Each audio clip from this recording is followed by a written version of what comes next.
जी, welcome back. कैसे हैं आप सब? आज की वीडियो में हम 2 बहुत ही इम्पोर्टेंट टॉपिक्स कवर करेंगे। पहले हम बात करेंगे जेनेरिक्स के बारे में एंड देन हम कवर करेंगे एक्सेप्शन हैंडलिंग को। इन द केस अगर आप न्यू हैं इस चैनल पे तो मैं आपको बता दूं दैट हमने स्टार्ट की हुई है Java plus AI full stack development series. और अगर आप ज्वाइन करना चाहते हैं इस सीरीज़ को तो लिंक डिस्क्रिप्शन में है। आप शुरू से इस पूरी सीरीज़ को ज्वाइन कर सकते हो। तो स्टार्ट करते हैं इस वीडियो को और सबसे पहले हम बात करते हैं प्रॉब्लम के बारे में, क्योंकि हमारी रूटीन है जब भी हम कोई नया टॉपिक सीखना स्टार्ट करते हैं पहले हम प्रॉब्लम देखते हैं एंड देन किस तरह से उसको हम सॉल्व करते हैं नए टॉपिक के थ्रू वो हम कवर करते हैं। तो यहाँ पर मैं सबसे पहले आपको दिखाना चाहता हूँ दैट मैं एक फंक्शन बनाता हूँ, एक बहुत ही सिंपल सा फंक्शन पब्लिक स्टैटिक। स्टैटिक में क्यों बना रहा हूँ यू नो दैट हम कवर कर चुके हैं इस चीज़ को। पब्लिक स्टैटिक वाइड और फंक्शन का नाम मैं सेट कर देता हूँ show. This is the name of the function. और इस फंक्शन का काम होगा प्रिंट करना, जस्ट प्रिंट करना। So system dot out dot print L N, और ये प्रिंट कर देगा एक नेम या फिर एन प्रिंट कर देगा। अब ये एन कहाँ से आएगा?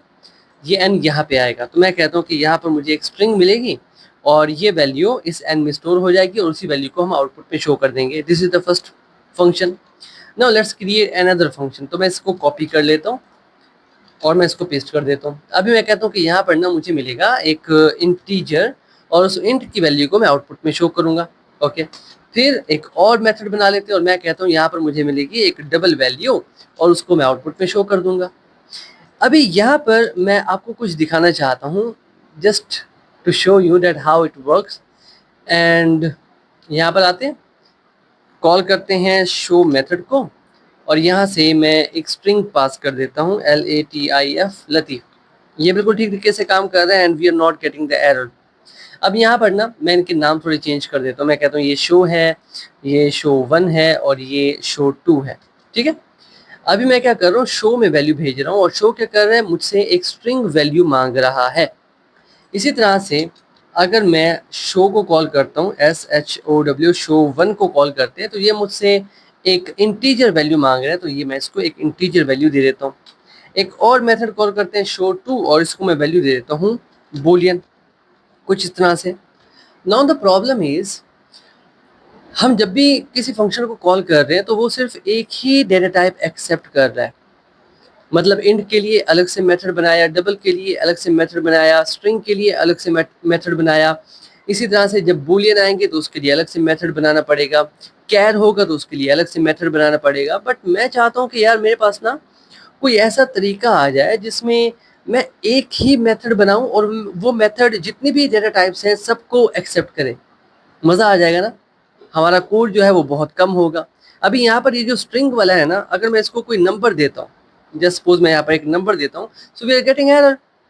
क्या एरर शो होगा यहाँ पर देखो, रिक्वायर्ड स्ट्रिंग, वो कह रहे हैं मुझे स्ट्रिंग चाहिए और आप प्रोवाइड कर रहे हो int, that's why this is the error.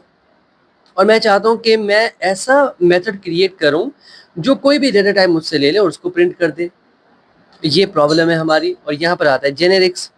तो कैसे जेनेरिक काम करता है, यहाँ पर आते हैं और ये मैं हटा देता हूँ। अब इस मेथड को मैं जेनेरिक बनाने वाला हूँ। कैसे? सबसे पहले मैं यहाँ पर लिख दूंगा टी। ठीक है सर, ये टी क्या है थोड़ी देर में बताता हूँ। ये टाइप है, मतलब कोई भी टाइप आ जाए, और यहाँ पर भी मैं टी सेट कर दूंगा। तो मतलब अगर मैं अब कोई स्ट्रिंग डाटा भेजता हूँ ना, फॉर एग्जाम्पल मैं इसको कॉल करता हूँ शो मेथड को और यहाँ से मैंने एक स्ट्रिंग भेजा, तो क्या होगा, ये टी जो है एज अ स्ट्रिंग काम करेगा, डेटा टाइप। अच्छा, इसी तरह से अगर मैं शो को कॉल करता हूँ और यहाँ पर मैं 20 वैल्यू भेज देता हूँ, तो अब ये क्या करेगा, ये टी एज एन इंट काम करेगा। वैसे टेक्निकली देखा जाए तो इंट काम नहीं करेगा। इंट तो हो गया प्रिमिटिव डेटा टाइप। यहाँ पर जितना भी डेटा जा रहा है ऑब्जेक्ट जा रहा है, ऑब्जेक्ट। मेरी बात याद रखना, ऑब्जेक्ट जा रहा है। मैं आपको दिखाता हूँ। अगर मैं यहाँ पर ना एक वेरिएबल क्रिएट करूँ ए नाम का और उसके अंदर एक वैल्यू स्टोर कर दूँ कुछ इस तरह से, और इस ए वेरिएबल को भेजने की कोशिश करूँ, ए में तो 20 रखा हुआ है ना, तो क्या मुझे कोई एरर शो होता है?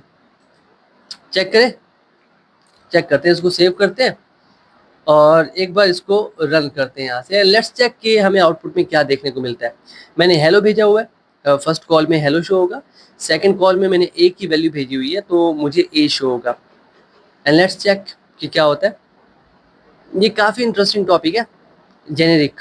और ये काफ़ी बड़ी प्रॉब्लम सॉल्व करते हैं हमारी। अभी आपने देखा भी एक छोटा सा डेमो, मज़ीद हम बात करते हैं इसके बारे में। So we are getting 20 and ठीक है, बिल्कुल ठीक तरीके से काम कर रहा है। आप कहोगे सर आपने कहा था कि ये तो इंटीजर एक्सेप्ट कर रहा है। अच्छा, एक काम करते हैं, मैं आपको थोड़ा और बताता हूँ इसके बारे में। अभी मैं इसको कोई भी वैल्यू दूंगा ना, ये परफेक्ट काम करेगा। बट मैं चाहता हूँ कि यार ये जो मेथड है ना, ये सिर्फ नंबर्स पे काम करे, चाहे वो फ्लोटिंग पॉइंट नंबर्स हो डबल, या फिर इंटीजर हो, दोनों पे काम करे। तो मैं क्या कर सकता हूँ, मैं इसको सिर्फ बना सकता हूँ, डेट एक्सटेंड कर लेता हूँ इसको। एक नंबर क्लास है बनी बनाई जावा के अंदर, उससे अब क्या होगा, ये स्ट्रिंग नहीं लेगा। देखो यहाँ पर एरर शो हो रहा है, अब ये स्ट्रिंग नहीं लेगा। क्लियर? अच्छा, मैं एक काम करता हूँ, मेरे पास ना ये जो n है, अगर ये एक ऑब्जेक्ट है, जैसे मैंने कहा कि यार ऑब्जेक्ट आ रहा है मेरे पास, तो अगर ये ऑब्जेक्ट है तो इसके अंदर मुझे कुछ ना कुछ तो देखने को मिलेगा। n डॉट करूँ तो मेरे पास ये मेथड्स होने चाहिए, क्योंकि ऑब्जेक्ट के पास मेथड्स होते हैं। तो क्या मेरे पास कोई ऐसा मेथड है, फॉर एग्जांपल इसको किस में कन्वर्ट करें, किस में कन्वर्ट करें, किस में कन्वर्ट करें, हैश कोड में कन्वर्ट कर लेते हैं। वैसे हैश कोड के बारे में हम जब मैपिंग के बारे में बात करेंगे तो हम इसको डिटेल से कवर करेंगे। अभी चेक करते हैं क्या होता है। तो मुझे हैश कोड मिलेगा। फर्स्ट ऑफ ऑल तो मुझे एरर शो होगा, क्योंकि ये अब स्ट्रिंग नहीं लेने वाला। मैंने इसको फिक्स कर दिया है, बॉन्ड कर दिया मैंने इसको, कि तुमने क्या करना है, तुमने स्ट्रिंग वगैरह कुछ नहीं लेना, तुमने बस नंबर्स लेने हैं। ठीक है, तो मैंने क्या किया, मैंने बॉन्ड लगा दिया उसके ऊपर, अपर बॉन्ड। ठीक है, तो मैं इसको हटा देता हूँ, finish, and let's rerun this. अभी आउटपुट में देखते हैं क्या शो होता है, और उससे डिसाइड हो जाएगा दैट यहाँ पर जो आ रहा है वो हमारे पास सिंपल वेरिएबल है या फिर एक ऑब्जेक्ट है। Let's check. सो यहाँ पर देखो हैश कोड 20, वैसे कोई भी नंबर हो ना, उस नंबर का हैश कोड वही नंबर होता है। अब हैश कोड क्या होता है इसके बारे में हम काफ़ी डिटेल से बात करेंगे। आप ऐसा सोच लो, हैश कोड ना एक फंक्शन है, ठीक है, उसको आप कोई भी स्ट्रिंग दे दो, कोई भी नाम दे दो, वो उसको नंबर में कन्वर्ट कर देता है। बट अगर आप कोई नंबर दे रहे हो तो उसका हैश कोड वही नंबर होगा खुद। अब यहाँ पर सिंपल जो वेरिएबल होता है ना हमारे पास, जैसे ये ए एक सिंपल वेरिएबल है, मैं यहाँ पर ए डॉट करूँ तो मेरे पास कोई भी मेथड नहीं आ रहे, मेरे पास कोई मेथड नहीं आ रहा है। It mean this is not an object. लेकिन जब यही वेरिएबल मैं पास कर रहा हूँ इस मेथड को, जो कि जेनेरिक यूज कर रहा है, नाउ ये क्या है, एक ऑब्जेक्ट है। दैट्स वाई मेरे पास यहाँ पर हैश कोड आ रहा है। तो आप समझ चुके होंगे दैट यहाँ पर क्या हो रहा है, टेक्निकली ये सारा कुछ ऑब्जेक्ट्स पे ही काम करता है। मैं आपको एक छोटी सी और एग्जांपल देना चाहता हूँ, just to make it clear. For example मैं एक मेथड बनाता हूँ जो मुझसे, स्टैटिक कर लेते हैं, स्टैटिक और वॉइड, इसका नाम डिस्प्ले कर देते हैं।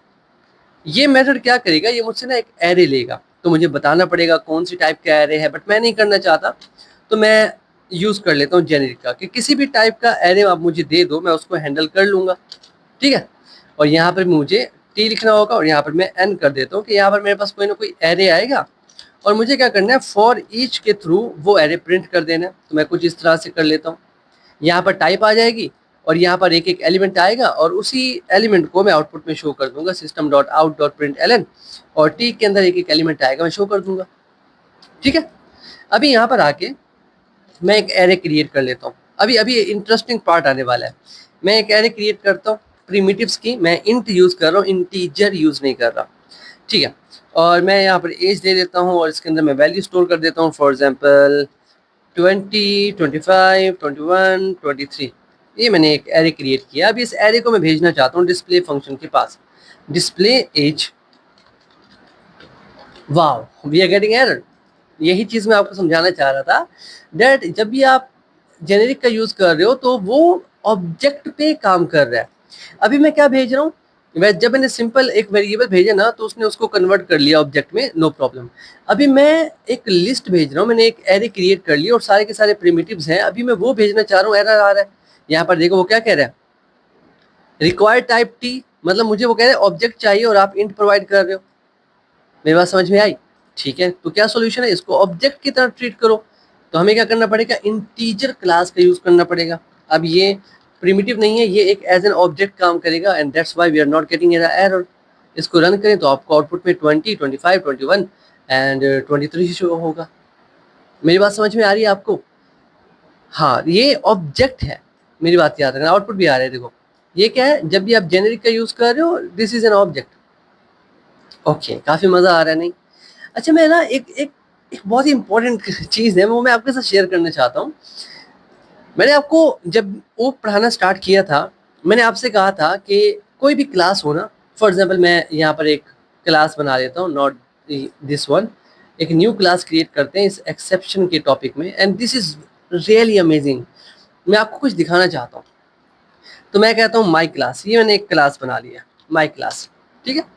अभी इस क्लास के अंदर आप देख सकते हो कि कुछ भी नहीं है, ना कोई वेरिएबल है, ना कोई मेथड है, कुछ भी नहीं है, ठीक है। मैं आके ना यहाँ पर आके मेन मेथड में उसका एक ऑब्जेक्ट क्रिएट कर लेता हूँ माई क्लास का। My class OBJ equals to new and then my class, मेरे पास ऑब्जेक्ट बन चुका है। अब मेरी तरफ देखो, मैंने आपसे क्या कहा था, मैंने आपसे कहा था जब भी हम किसी क्लास का क्लास को बनाते हैं, उस क्लास के अंदर कुछ मेथड्स होते हैं, कुछ वेरिएबल्स होते हैं, उनको आप एक्सेस कर सकते हो with the help of the object of that class, ठीक है।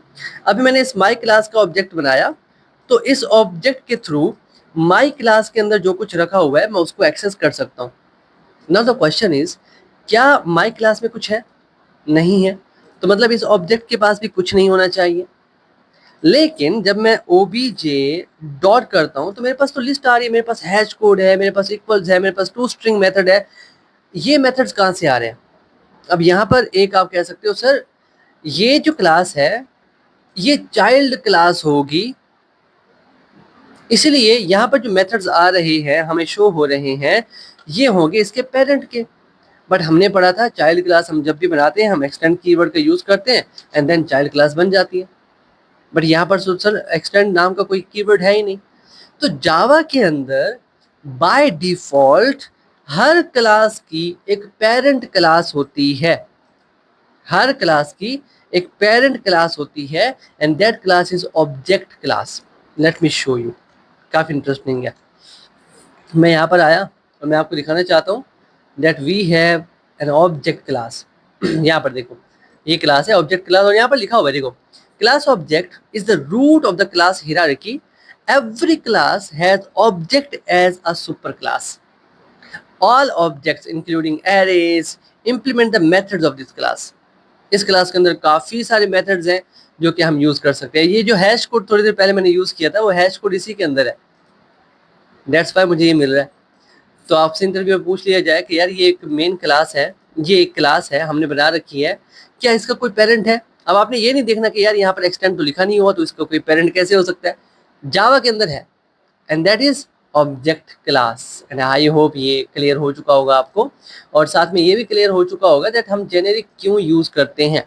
इसी के साथ मैं आपको एक और चीज दिखाना चाहता हूँ जेनेरिक के हवाले से। हमारे पास ना एक एरे लिस्ट होती है, जैसे हमने एरे यूज किया था ना, वैसी एरे लिस्ट होती है। नेक्स्ट वीडियो में आपको ये एक वन शॉट मिलेगा, उसमें आप पढ़ लोगे दैट एरे लिस्ट क्या होती है। अब इस एरे लिस्ट का हमें एक ऑब्जेक्ट बनाना पड़ता है और हमें बताना पड़ता है दैट हम कौन सी लिस्ट बनाना चाहते हैं। मैंने कहा मैं स्ट्रिंग डाटा दूंगा, उसकी लिस्ट बना कर दो और इसको नाम दे दो list and then new and then array list, कुछ इस तरह से। अभी इस क्लास में जाते हैं, ये जो एरे लिस्ट है दिस इज अ क्लास, इसमें जाते हैं और देखते हैं ये क्लास कैसी है। यहाँ पर देखो ये भी क्या है, क्या यूज कर रही है, बताओ जरा मुझे, क्या यूज कर रही है? जेनेरिक यूज कर रही है। अब आप कहोगे सर यहाँ पर तो ई लिखा हुआ है, आपने यहाँ पर टी लिखा है जब हमें समझाया, तो क्या मैं चेंज कर सकता हूँ? मैंने यहाँ पर ई किया, यहाँ पर भी मैं ई कर देता हूँ कुछ इस तरह से। क्या मुझे कोई एरर शो हो रहा है? नहीं। हम क्या करते हैं, जब हम बात करते हैं टाइप के बारे में तो हम टी लिख देते हैं। यहाँ पर क्योंकि लिस्ट है, लिस्ट के अंदर एलिमेंट होते हैं, तो दैट्स वाई उन्होंने ई लिख दिया, कोई बड़ी बात है नहीं, एलिमेंट आएंगे। मेरी बात समझ में आए आपको? सो लिस्ट, एरे लिस्ट। अब ये भी आगे एक्सटेंड कर रही है काफ़ी सारी चीज़ों को, ये हमारा अभी का टॉपिक नहीं है, बस मैं आपको दिखाना चाहता था दैट क्लास भी जेनेरिक हो सकती है, और आप यहाँ पर मेंशन भी कर सकते हो क्लास को। अगर आप जेनेरिक बना रहे हो, जैसे ये क्लास जेनेरिक है, तो आप मेंशन कर सकते हो। फॉर एग्जांपल मैं यहाँ पर इस क्लास को जेनेरिक बना देता हूँ कुछ इस तरह से। मैं यहाँ पर मेंशन कर सकता हूँ ये क्लास किस डाटा पे काम करेगी, तो मैं नंबर्स कह सकता हूँ, मैं स्ट्रिंग कह सकता हूँ, हमारी मर्जी है, जैसे मैंने अभी मेथड्स के साथ आपको करके दिखाया। क्लियर? चलो ठीक है, जेनेरिक तक का तो हो गया। बाकी कुछ और चीज़ें जेनेरिक के बारे में, ये मैं आप पे छोड़ता हूँ, ये आप देखो, सर्च करो जाके। अभी बात करते हैं एक्सेप्शन के बारे में। और इसको रहने देते हैं, बल्कि एक काम करते हैं, बना लेते नहीं बनाते, अच्छा इसी पे कवर कर लेते हैं, क्योंकि इतना कोई बड़ा टॉपिक है नहीं, हमने बैक एंड डेवलपमेंट की तरफ जाना है, तो हमने जल्दी चीज़ों को वाइंड अप करना है। ये चीज़ें जब हम प्रोजेक्ट बनाएंगे तो ज़्यादा आपको याद हो जाएंगी, परेशान होने की कोई बात नहीं है। मैं इन चीज़ों को हटा देता हूँ। वैसे भी कोड आपने लिख लिया होगा अगर आपने लिखा है तो, वरना साथ साथ लिख लिया करो, जब मैं समझा रहा हूँ एक टॉपिक उसके बाद लिख लिया करो। अच्छा जी, तो यहाँ पर आते हैं, अब हम बात करते हैं एक्सेप्शन के बारे में। देखो एक्सेप्शन ना दो तरह की होती हैं, एक होती है चेक्ड एक्सेप्शन और एक होती है अनचेक्ड एक्सेप्शन। फॉर एग्जाम्पल मैं ना यहाँ पर दो वेरिएबल्स क्रिएट कर लेता हूँ, एक वेरिएबल है a, इसकी वैल्यू है 4, एक वेरिएबल है b, इसकी वैल्यू है 0, और मैं क्या करना चाह रहा हूँ, मैं एक वेरिएबल बनाता हूँ c और मैं करता हूँ a डिवाइडेड बाय b। अगर आपने इस सीरीज को फॉलो किया है तो आपको पता है कि यहाँ पर एरर आएगा। अब ये चेक्ड एक्सेप्शन नहीं है, ये अनचेक्ड है। देखो जब भी कंपाइलर आपसे कहे ना कि एक्सेप्शन को हैंडल करो, वो चेक्ड एक्सेप्शन है। अगर कंपाइलर आपसे नहीं कह रहा कि एक्सेप्शन को हैंडल करो, that is unchecked exception, this is an unchecked exception. अच्छा जी, मैं आपको थोड़ी और चीज़ें बताता हूँ। फॉर एग्जाम्पल मैं एक काम करता हूँ, यहाँ पर ना एक्सेप्शन क्लास का एक ऑब्जेक्ट बनाता हूँ। हाँ, हमारे पास एक्सेप्शन की भी एक क्लास होती है, इसको मैं OBJ कह देता हूँ, and then new and then exception. So this is the class. मैं बस इस क्लास के अंदर जाना चाहता हूँ, this is the class exception. ये एक्सटेंड कर रही है थ्रोएबल क्लास को। अच्छा, यहाँ पर एक बहुत इंपॉर्टेंट बात मैं आपको बता दूँ, जावा के अंदर ना काफ़ी सारे इंटरफेसेस हैं बने बनाए, काफ़ी सारी क्लासेस हैं। जावा के अंदर सिर्फ एक ऐसी क्लास है जो एबल से एंड हो रही है, एंड दैट इज थ्रोएबल। बाकी जितने भी वर्ड्स एबल से एंड हो रहे हैं वो सारे इंटरफेसेस हैं, याद रखना। तो मतलब ये एक्सेप्शन क्लास जो है ये थ्रोएबल को एक्सटेंड कर रही है। मतलब थ्रोएबल जो है, अगर थ्रोएबल में जाएं तो मैं कह सकता हूँ this is the parent class, exception जो है this is the child class. और अगर मैं यहाँ पर आऊँ तो यहाँ पर कितने सारे चाइल्ड हैं एक्सेप्शन क्लास के। ठीक है, अभी यहाँ पर एक अरिथमेटिक एक्सेप्शन होगा, लेट मी शो यू। यहीं पर होना चाहिए, एल्गोरिथमेटिक नहीं, अरिथमेटिक ये रहा अरिथमेटिक एक्सेप्शन, ये क्लास है, दिस इज द क्लास। ये रन टाइम एक्सेप्शन को एक्सटेंड कर रही है, इस पर क्लिक करूँ तो ये किसको, एक्सेप्शन को हैंडल एक्सटेंड कर रही है। मतलब ये कि ये शुरू कहाँ से हो रहा है, थ्रोएबल से स्टार्ट हो रहा है, एंड देन हमारे पास एक्सेप्शन है, एंड देन हमारे पास रन टाइम एक्सेप्शन आ जाती है। ठीक है सर, बताना क्या चाह रहे हैं आप? देखो एक्सेप्शन का मतलब क्या होता है, एरर होता है, हम पहले भी कवर कर चुके हैं। अभी कुछ एरर्स ऐसे होते हैं जो कि हमारे प्रोग्राम या हमारे सॉफ्टवेयर को क्रैश कर देते हैं। Let me show you. मैं ना system.out.println लिखता हूँ और यहाँ पर अपना नाम प्रिंट करना चाहता हूँ। अब मुझे पता है जब मैं रन करूंगा यहाँ पर एरर आएगा, because you can not divide a number by 0। जैसे ही यहाँ पर एरर आएगा मेरी एप्लीकेशन क्रैश हो जाएगी और नेक्स्ट लाइन एग्जीक्यूट नहीं होगी। Let me show you, this is the problem. Exception के साथ यही प्रॉब्लम होता है। देखो एरर शो हो रहा है, एप्लीकेशन क्रैश हो गई और मेरा आगे का जो कोड है वो एग्जीक्यूट नहीं हो रहा। मैं क्या कर सकता हूँ, मैं यूज कर सकता हूँ ट्राई कैच का। मैंने लिखा ट्राई, मैंने लिखा कैच, यहाँ पर मैं कैच करूंगा एक्सेप्शन और उसको पैक कर लूंगा एक ई ऑब्जेक्ट में। आप कोई भी नाम दे सकते हो, मैं यहाँ पर ई दे रहा हूँ, and this is the syntax of exception handling. तो जिस कोड के अंदर मुझे शक है, डाउट है कि यार इसमें एरर आ सकता है, उसको मैं लिख दूंगा ट्राई के अंदर। टेक्निकली मैं कंपाइलर से कह रहा हूँ कि यार ट्राई करो इसको करने का, अगर ट्राई नहीं होता, कोई एरर आता है तो ये कैच उस एरर को कैच कर लेगा और पैक कर देगा इस ई के अंदर। एंड देन मैं क्या कर सकता हूँ, उस ई में से उस मैसेज को गेट कर सकता हूँ, गेट मैसेज। अभी मैं यहाँ पर जब एरर आएगा तो ये कैच कर लेगा एरर को, आउटपुट में ये शो करेगा, मेरी एप्लीकेशन क्रैश नहीं होगी, साथ में मेरी ये लाइन भी चलेगी और आगे की जितनी लाइंस हैं वो सारी एग्जीक्यूट होगी। सिंपल। अभी हमने क्या किया, हमने एक्सेप्शन को हैंडल किया। हमें पता था कि यार इस कोड में एरर आ सकता है। अभी यहाँ पर देखो एक्सेप्शन क्या है, बाय 0, डिवाइड बाय 0, और साथ में अगला कोड भी एग्जीक्यूट हो रहा है। अच्छा है ना, बहुत अच्छा है। अभी मुझे पता है कि ये ना अरिथमेटिक एक्सेप्शन है। अगर आपको पता है तो आप यहाँ पर लिख दो that this is an arithmetic exception. Simple. अगर आप खुद का मैसेज शो करना चाहते हो, system.out.println आप खुद का मैसेज शो कर सकते हो, can not divide by 0, can not divide by 0। आप इस तरह से अपना मैसेज भी शो कर सकते हो, कोई बड़ी बात नहीं है। ठीक है, अभी मेरे पास जो आउटपुट आया ना, यहाँ पर मेरे पास सिर्फ ये आया कैन नॉट डिवाइड बाय 0। मेरे पास एरर का नाम नहीं आया। मैं चाहता हूँ यार मेरे पास एरर का नाम भी आया। आप क्या कर सकते हो, गेट मैसेज ना करो, डायरेक्ट ऑब्जेक्ट को शो कर दो। तो ऑब्जेक्ट के अंदर जो कुछ होगा, इस ई ऑब्जेक्ट के अंदर ई की जगह पे आप कुछ भी लिख सकते हो, नो प्रॉब्लम, वो सारा कुछ शो हो जाएगा। अभी आपको बताएगा कि कौन सी एक्सेप्शन आ रही है और उस एक्सेप्शन को कौन सी क्लास हैंडल कर रही है। तो यहाँ पर देखो वो कह रहे हैं जावा है, पैकेज है, लैंग पैकेज है, उसके अंदर अरिथमेटिक एक्सेप्शन की एक क्लास है, वो क्लास आपको ये एरर भेज रही है। ठीक है, तो मतलब हर एरर के लिए एक क्लास बनी हुई है। इसका मतलब हम अपनी क्लास भी बना सकते हैं। अगर अपनी क्लास बना सकते हैं मतलब हम अपना खुद का एक एरर बना सकते हैं, एक्सेप्शन, जिसको हम कस्टम एरर कह सकते हैं। हाँ, बना सकते हैं। यहाँ पर देखो, यहाँ पर आके ना मैं एक काम करता हूँ, माई एरर माई एक्सेप्शन कर लेते हैं। माई एक्सेप्शन नाम की एक क्लास बनाते हैं। अभी अगर मैं चाहता हूँ कि यार ये एक्सेप्शन की तरह बिहेव करे, तो मुझे इसको चाइल्ड बनाना पड़ेगा एक्सेप्शन का, जैसे बाकी सारे चाइल्ड हैं एक्सेप्शन के। ठीक है, अभी मुझे क्या करना पड़ेगा, इसके अंदर एक कंस्ट्रक्टर बनाना पड़ेगा, क्योंकि अगर मैं आपको क्लास दिखाऊं अरिथमेटिक एक्सेप्शन की, तो इसके अंदर हमारे पास एक कंस्ट्रक्टर है जो कि सुपर को कॉल कर रहा है। ये वाला एक कंस्ट्रक्टर है जो कि सुपर को कॉल कर रहा है। सुपर मीन पेरेंट क्लास के मेथड को कॉल कर रहा है और साथ में एक मैसेज भी भेज रहा है। तो मतलब मुझे भी बनाना पड़ेगा एक कंस्ट्रक्टर। तो यहाँ पर आते हैं, हम कह देते हैं क्या नाम है, एक्सेप्शन नाम है, तो हम इसको कह देते हैं एक्सेप्शन। ठीक है, एंड देन ये क्या करेगा, नहीं एक्सेप्शन नहीं, हमारी क्लास का नाम है माई एक्सेप्शन। सो माई एक्सेप्शन, और ये स्ट्रिंग लेगा और हम कॉल कर देंगे सुपर और साथ में जो भी हमारा मैसेज है वो भेज देंगे। अब ये कहाँ जाएगा, ये जाएगा इसके पेरेंट के पास। और इसका पेरेंट क्या है, ये रहा इसका पेरेंट। कहाँ गया, ये रहा एक्सेप्शन क्लास। ठीक है, और हम इस मेथड को कॉल कर रहे हैं, ये आगे अपने पेरेंट के पास भेज रहा है जो कि है थ्रोएबल। ये क्या कर रहा है, ये जो भी मैसेज होगा उसके साथ जो भी काम करना होगा वो कर लेगा और वापस भेज देगा। सिंपल।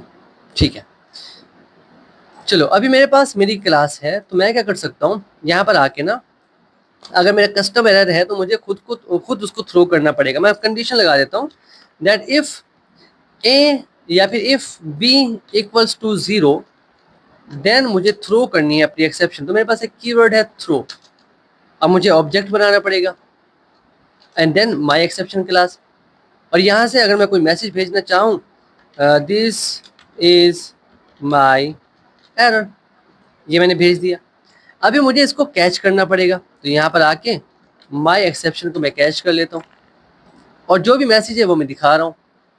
ठीक है, पहले डॉट गेट मैसेज करते हैं, गेट मैसेज, और देखते हैं आउटपुट में क्या शो होता है। Let's check. मज़ा आता है यार, ये चीज़ें आप खुद करोगे ना, मज़ा आएगा। अभी क्या आ रहा है, दिस इज माई एरर, मतलब ये जो मैसेज मैंने भेजा ये वाला, ये शो हो रहा है, बट साथ में ये शो नहीं हो रहा कि यार कौन सी क्लास है, कौन दे रहा है। तो मैं क्या कर सकता हूँ, मैं इसको हटा देता हूँ, इसको मैं हटा देता हूँ और मैं उस पूरे ऑब्जेक्ट को देखना चाहता हूँ। एंड देन चेक करते हैं आउटपुट में क्या शो होता है। मेरी क्लास का नाम भी शो होगा ऑब्वियसली। यहाँ पर देखो वो कह रहे हैं एक्सेप्शन। एक्सेप्शन क्या है, मेरा पैकेज का नाम है, ये रहा, ये पैकेज का नाम है एक्सेप्शन। उसके अंदर माई एक्सेप्शन की एक क्लास है, वो आपको ये एरर भेज रही है that this is my error. ये मैंने मैसेज भेजा। तो मतलब आप कस्टम एक्सेप्शन भी बना सकते हैं। अच्छा, अब हो सकता है कि आप एक ऐसा मेथड बना रहे हो जो एक्सेप्शन दे सकते हैं, क्योंकि हम मेथड्स पे ही काम करते हैं most of the cases. So public and then static and then void and then show, this is the method. और इसके अंदर मैं क्या करना चाहता हूँ, मैं मान लो एक एक चीज़ है, मैं वो कर रहा हूँ, कंफ्यूज मत होना। ठीक है, क्लास डॉट, क्या मेरे पास कुछ है, फॉर नेम, मैं इसके अंदर कोई भी रैंडम सा डाटा भेज रहा हूँ। फॉर एग्जांपल क्लास का नाम मैं लिख रहा हूँ माई एक्सेप्शन, कुछ इस तरह से। अभी ना यहाँ पर आपको एरर शो होगा। मैंने आपसे कहा था चेक्ड एंड अनचेक्ड एक्सेप्शन, तो मुझे यहाँ पर कुछ मैसेज शो कर रहा है। वो क्या कह रहा है, अनहैंडल्ड एक्सेप्शन। वो कह रहे हैं यहाँ पर ना जो आप यूज़ कर रहे हो ये वाला, मैं इसको क्लिक करके इस मेथड के अंदर जाता हूँ, ये रहा। वो कह रहे ये जो मेथड है ना फॉर नेम, ये थ्रो कर रहा है एक एक्सेप्शन। क्लियर। और यहाँ पर वो कहीं पर इस एक्सेप्शन को हैंडल नहीं कर रहा, कहीं पर ट्राई कैच आपको नजर नहीं आ रहा। तो अगर आप कोई ऐसा मेथड यूज कर रहे हो जो एक्सेप्शन थ्रो कर रहा है, तो आपको उसको हैंडल करना पड़ता है। तो मैं क्या कर सकता हूँ, यहाँ पर ऐड एक्सेप्शन करूंगा तो यहाँ पर आ जाएगा throws class not found exception, कि ये जो मेथड है ये एक एक्सेप्शन दे सकता है which is class not found exception. Clear? कहाँ से पता चला? यहाँ से पता चला। और यहाँ पर इंटरेस्टिंग बात मैं आपको दिखाता हूँ जावा की। ऊपर चलते हैं टॉप पे and let me show you an interesting stuff over here. So top पे चलते हैं, टॉप पे। अरे यार कहाँ गया? ओके, तो जावा के अंदर ना क्लास नाम की भी एक क्लास है, क्लास नाम की भी एक क्लास है। इसके अंदर काफ़ी सारी इंपॉर्टेंट चीज़ें हैं जो कि हम यूज़ करेंगे। आप JDBC का टॉपिक देखोगे हमारा, तो उसके अंदर आपको ये देखने को मिलेगा क्लास डॉट फॉर, तो आप समझ जाओगे दैट क्यों हम इसको यूज़ कर रहे हैं। तो ऐसा ही है, हम बनी बनाई चीज़ें जावा की बहुत सारी यूज़ करते हैं। जब हम कोई प्रोजेक्ट क्रिएट करते हैं तो वो कुछ ना कुछ थ्रो कर रहे होते हैं एक्सेप्शन, तो वो हमें यहाँ पर हैंडल करनी पड़ती है कि हाँ ये मेथड अगर आप इसको कॉल कर रहे हो तो ये एक्सेप्शन दे सकता है। अभी मैंने इस मेथड को कॉल करता हूँ, मैं इसको हटा देता हूँ, ठीक है, और मैं मेथड को कॉल करता हूँ शो। अभी मैंने मेथड को कॉल किया but I am getting error. क्या कह रहा है? एक्सेप्शन, कि ये जो है वो क्लास नॉट फाउंड एक्सेप्शन है, आ सकती है। तो मतलब एक मेथड दूसरे पे छोड़ रहा है। मैं आपको बताता हूँ, देखो ये फॉर नेम का मेथड है ना, इसने कहा कि एक्सेप्शन को मैं हैंडल नहीं करूंगा, जो मुझे कॉल करेगा वो हैंडल करेगा। मैंने ये मेथड बनाया, इसने यहाँ पर हैंडल किया। अब इस मेथड को जो कॉल कर रहा है वो खुद इसको हैंडल करेगा। तो मुझे क्या करना पड़ेगा? यहाँ पर ऐड एक्सेप्शन कर दूंगा, तो यहाँ पर throws class not found exception. अभी मैं इसको रन करूँ तो, क्योंकि वैसे तो इस नाम की क्लास है हमारे पास, फिर भी चेक कर लेते हैं। कोई एरर शो नहीं हुआ। अब मैं कोई रैंडम नाम लिखता हूँ जो क्लास मैंने बनाई ही नहीं है, मैं ई कर देता हूँ एंड लेट्स चेक क्या ये क्लास मिलती है हमें। अभी यहाँ पर कोई एरर आपको शो हाँ हो रहा है, देखो एक्सेप्शन इन थ्रेड। अच्छा जी, मैं अच्छा थ्रेड क्या है, नेक्स्ट टॉपिक है हमारा, कवर करेंगे इसको। तो यहाँ पर ये हमारे पास एरर है क्लास नॉट फाउंड एक्सेप्शन, कि क्लास फाउंड नहीं हुई। क्या बात है। अभी यहाँ पर कुछ और चीज़ें दिखाना चाहता हूँ। मैं चाहता हूँ system dot out dot print L, और मैं करता हूँ अपना नाम प्रिंट, और मैं देखना चाहता हूँ यार जब ये एक्सेप्शन आ रही है तो क्या मेरी एप्लीकेशन क्रैश हो रही है या आगे का कोड रन होगा या नहीं होगा। Let's check. ऐसे ही चेक कर करके ही सीखता है इंसान।